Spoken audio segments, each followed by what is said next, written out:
this is your first time here, I'm Natasha from Bright Sprout Consulting, and I'm a career and life coach.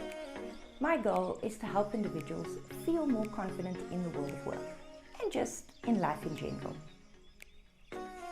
In the last few videos, I've been speaking quite a bit about personal branding, why it's important, and what you can do to up your personal branding game. To continue that conversation, I've invited Emma from Fresh Sage, a branding agency, to come and speak a bit about her journey, how she used her personal brand to get into the career she enjoys, and to give some tips in terms of what you should be thinking about. We had such a fun time recording this video, and there was so much content that this is going to be the first 2 videos because the concepts were just so much and so big. So join us.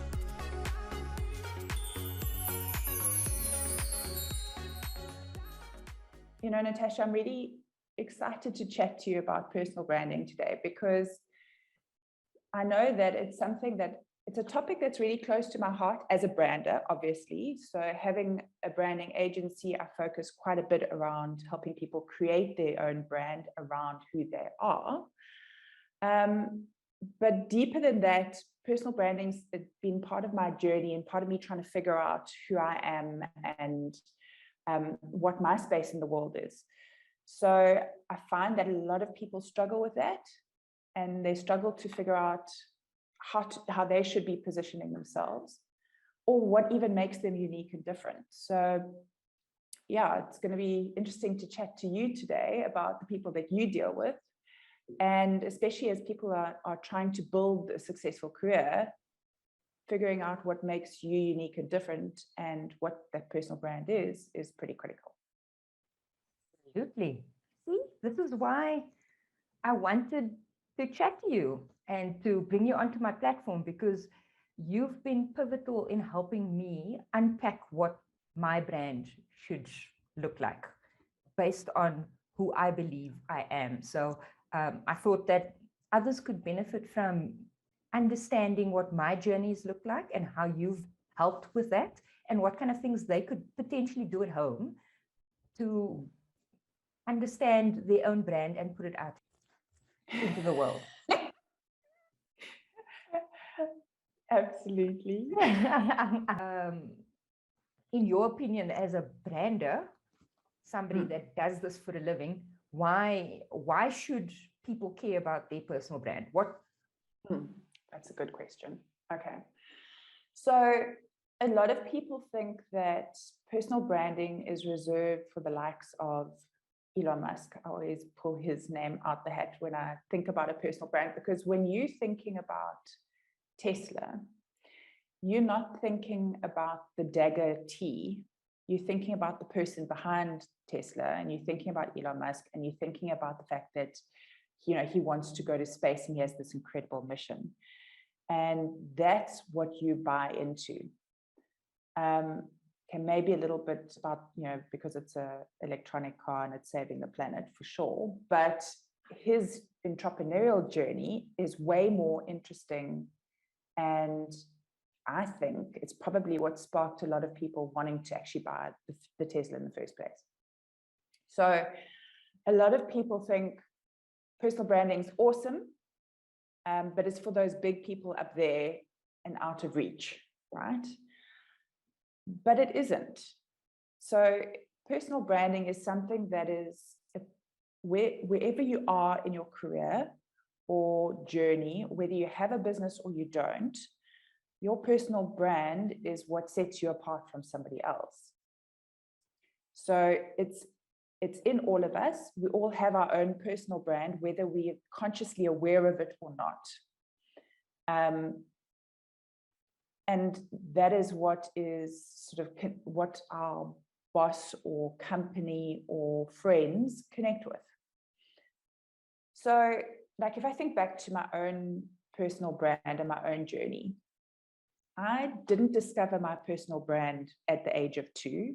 Unfortunately, it took me a little bit longer. So, and it takes us all a lot longer to actually work it out. And we all go through our own journey and our own timeline of figuring out what our personal brand is. But I think that, like for me, I wasn't able to clearly and eloquently say that, I'm really creative and strategic and analytical, and I'm really quite like warm and relatable, and I can connect the dots.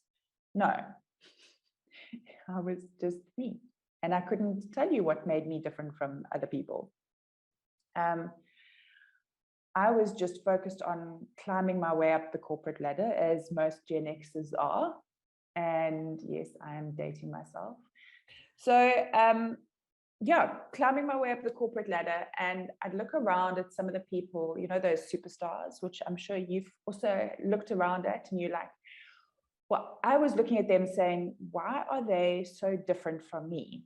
I also want to be successful. I also want to have the awesome car and the awesome job and the awesome life that goes with it all. So what's different? What's happening? And I probably went on quite a long journey of studying them without realizing that's what I was doing. And I was looking around at all of these people and seeing that there were certain things that they were doing that people were valuing. And as you study those successful people and you start emulating them, you start realizing what makes you, I don't know if it was like studying them and then emulating that within myself, but I think I just went on a journey to try and figure out who am I and what am I? Because for a while, I felt like a square peg in a round hole.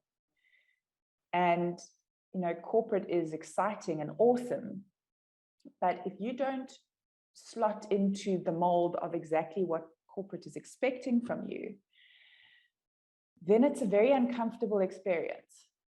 And I had a lot of uncomfortableness during my tenure in the corporate journey. So I had to figure out, who am I? But then also, what are they looking for? And where do the two mix? And how am I going to make this work? And I was able to turn it around and be successful within my own career. But it took a bit of figuring that overlap out. I don't know if that makes sense. Yes. I'm just sort of chatting and rambling here, but if there's so interject anytime you feel like it. But yeah, the journey to figuring out my own personal brand was an interesting one and a lot of self-discovery. And I was lucky because of the corporate space I was in. They really did value growing me as an individual. And so I got exposure to a whole lot of courses that helped me figure myself out, essentially. So, Emma, for you, your journey's been different because you went from being an HR person, somebody that's, and I firmly believe that the skills that you developed as being an HR person helped you in your journey. But you are now doing essentially a marketing branding job. Speak to me a bit about how that evolved, because that also speaks to how your personal brand evolved over time. Or did it stay the same? So I think the aspects of who I am that were underlying, and probably that was part of the reason why I was feeling like that square peg, was that the HR role, I was more probably marketing than HR, but I'm an interesting blend of both. Not answering your question. So let me think about that. Let me think about answering it in a more eloquent way, would be that my journey, it was not a straight, I studied marketing, went and worked for a marketing agency and grew my career, and that was it. No, it went all over the place. And it started in the HR space, as you were saying, training and development. And then I moved into a generalist role and was in a management role and sitting on exco meetings. And then the aspects of what I loved in the HR space was the strategic and culture building side of things. So that was what excited me. Not so much the labor law and figuring out all those sides, or April increases. That was lovely. Yeah, remember those days. Okay, so what I was enjoying about my role was a very small portion of role. So I started looking for something that was going to fill that gap. And then I moved into doing more business strategy. That's when I moved into my entrepreneurial journey. So I was focused on business strategy, but then I was also focused on understanding the creative that was within me, because I only explored that later on in life. And that went from photography, well, it's going to sound all over the place, but it was, I dabbled in a bit of photography and videography, and I was working with a corporate, and they were like, can you take photos of our culture? Yes, of course, I really understand culture, I can do this. And then can you just create a little movie out of these photos? And then we have this other event, can you capture it? And then we need our induction documents renovated. And then we also wanted to do this presentation for the board. And next thing I knew, I was on a retainer with this client. And I was wrestling with the fact that I felt like all the bits and pieces were a little bit all over the place. Like, what am I? And then it quickly evolved to understanding that I was actually in internal branding. And I was helping that corporate really position their internal brand. And then I started dabbling in the external brand as well, because, when you're working on the internal brand, you're governed by what the branding that's in place. So you've got to work within those guidelines. And I thought, oh, well, wouldn't it be interesting creating my own guidelines? And instead of revamping my own brand every 3 months because I'm bored, let me start creating some external brands as well. So that's how I got to external branding. Very roundabout path, I think, is probably the best way to put it. I think it highlights that careers are rarely ever straight lines. I mean, there are some people that kind of know what they want, and they go and study it, and then they become it, and they happy. Yes. But really, is a career just, you start here and you end there? I think the discovery, the self-discovery that you go through when you are in jobs, and the opportunities you get within those jobs kind of nudge you into a place where you need to be, I suppose, to feel fulfilled and happy in your job. And to also, make lots of money and be hugely successful. So I think if I was to ever speak to somebody who's trying to figure out their path, and they're in the one thing they thought they wanted to do, but then they're not sure, there's something missing and they want to explore opportunities, would be to be brave and take the risks and do something different. Like when I started my own company and I was offering, I thought I was really clever. I was going to offer HR thinking to small businesses who couldn't afford a management team HR thinker like I was. So if you can't afford a full-time me, but have me on retainer and a couple of hours, that's a really valuable person to have in your back pocket. It's a really awesome business model for somebody else. By the way, if anyone's thinking about it, this could be your thing. Go. It could. It could. But I like, and I'm going to talk about this point in the journey because I think it's important for those who are, whether you're in corporate or have your own business. I realized it wasn't working for me and I needed to make a change. And I had to be quite brave about it because, you build up this whole, the personality of who you are, or the thinking of what you want to be. You build this up to be a certain look. Now you're going to change that and do something different.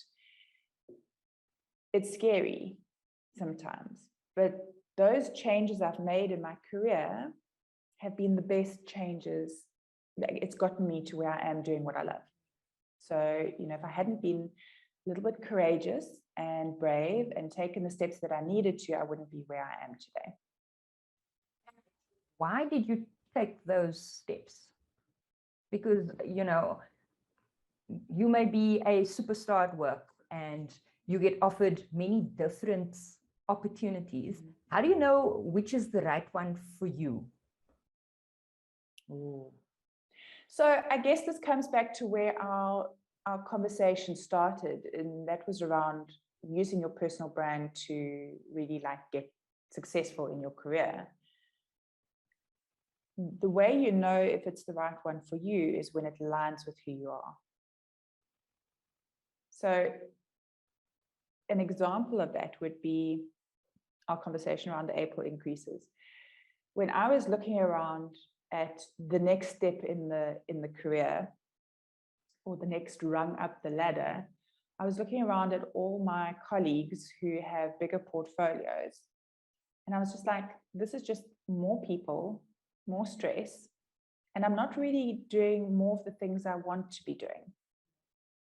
So even though that was an opportunity for me to get promoted into the next level, I knew that it wasn't aligned with Emma, and I needed to do something different. So there were two options, and it was just seeing, okay, which one aligns with me as a person.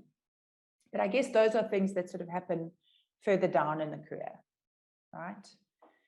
So that level of decision making comes, at different points in your career. Do I go this way? Do I turn left or do I turn right? Kind of situation. Exactly. And it's around knowing. So going back to what you said earlier around knowing who you are, that's important.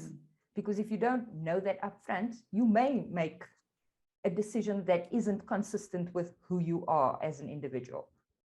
And you won't then progress and succeed the way you believe you could or you should. Yeah. So I think that building, I mean, I understand now that it's packaged as a personal brand, that the knowing who you are, your personal brand, what you stand for. Back then, I didn't understand that that's what it was all about. So again, going back to those people who were successful, and I looked at what they were doing differently, or what they were doing that was being well perceived, and that got them the opportunities. And there were a couple of things that sort of made up the personal brand. So things like, I mean, it was, I hate saying this, but it's so true, appearance. So we always say you shouldn't judge a book by its cover. Everybody does. Everybody does. So how you look and what your appearance is one of the key aspects. And I used to struggle with it because, I mean, a silly example to make my point would be, we were in the fashion industry and everyone was in 20-inch heels. Okay, maybe not 20-inch, that'd be a bit hardcore, but high heels. I had back issues and I wasn't allowed to wear heels, so I had to wear flats. Now, how does that put you at a disadvantage right there? And it's a little thing like that that creates a very different perception of who you are in that space and whether you fit in that space. It's a silly example, but I think it illustrates the point in terms of how people judge you. So your appearance, your personality and how you come across, the skills and expertise and experience that you have, all of those aspects, and just, what makes you unique and different to everyone else. Because like when I think about it, your personal brand needs to align with the company, right? So when the company is looking at bringing you in